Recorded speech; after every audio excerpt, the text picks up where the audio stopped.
Mutton లాంటి meal maker curry కాదు మటనే అనుకోండి. హాయ్ హలో నమస్తే అండి, welcome to my YouTube channel మీతో నా మాట.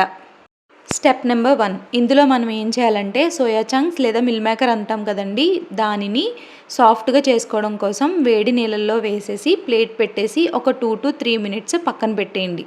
స్టెప్ నెంబర్ 2, దీంట్లో మనం కర్రీ కోసం మసాలాను ప్రిపేర్ చేసుకుంటామండి.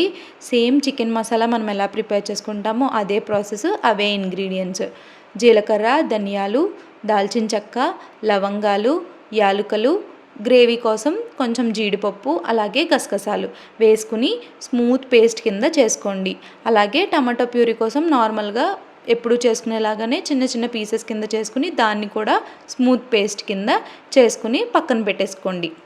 స్టెప్ నెంబర్ 3, ఇందాక మనం ముందుగానే ఈ మిల్ మేకర్ని లేదా సోయా చంక్స్ని నానబెట్టుకున్నాం కదండి, దాన్ని స్క్వీజ్ చేసి పక్కన పెట్టేసుకోండి. స్టెప్ నెంబర్ 4, ఇంకా కుకింగ్ స్టార్ట్ చేసేయడమే. ఉల్లిపాయలు, పచ్చిమిర్చి, ఉప్పు, పసుపు వేసి బాగా మగ్గనివ్వండి. మగ్గిన తర్వాత అల్లం వెల్లుల్లి పేస్ట్ వేసి పచ్చివాసన పోయేదాకా మగ్గిన తర్వాత మనం ముందుగానే ప్రిపేర్ చేసుకున్నాం కదా టమాటా ప్యూరీని ఇందులో వేసేయండి. అలాగే మనం మసాలా ప్రిపేర్ చేసుకున్నాం కదా, అది కూడా ఇందులో వేసి బాగా మిక్స్ చేసి అది పచ్చివాసన పోయేదాకా అలా మగ్గనివ్వండి. దాని తర్వాత మనకి రుచికి సరిపడినంత కారము, అలాగే ఇది మటన్ కర్రీలా ఉండాలంటే కొంచెం మటన్ మసాలా వేసి బాగా కలపండి. దాంట్లోంచి ఆయిల్ అనేది బయటికి మనకి కనిపిస్తుంది. అలా కనిపించినప్పుడు ముందుగానే మనం స్క్వీజ్ చేసి పక్కన పెట్టేసుకున్నాం కదా సోయా చంక్స్, వాటిని ఇందులో వేసేసి బాగా మిక్స్ చేసుకోండి.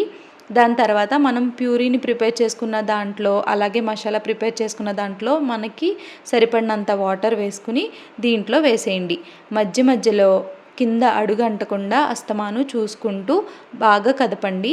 మనకి మొత్తం కర్రీ కుక్ అయింది అని ఎప్పుడు తెలుస్తుందంటే, మీకు తెలిసిందే కదా, ఆయిల్ అనేది పైకి స్ప్రెడ్ అవుతుంది. అలా ఆయిల్ పైకి తేలినప్పుడు మనము కొత్తిమీర వేసుకుని కర్రీని దించేసుకోవడమే. ఈ కర్రీ బిర్యానీలోకి, బగారాలోకి, నార్మల్ రైస్లోకి లేదా చపాతీల్లోకి చాలా టేస్టీగా ఉంటుందండి. మటన్ కర్రీకి ఏ మాత్రం తీసిపోదు. ట్రై చేసి టేస్ట్ ఎలా ఉందో కమెంట్ సెక్షన్లో కమెంట్ చేయడం మాత్రం మర్చిపోకండి. Thank you for watching. Please do subscribe.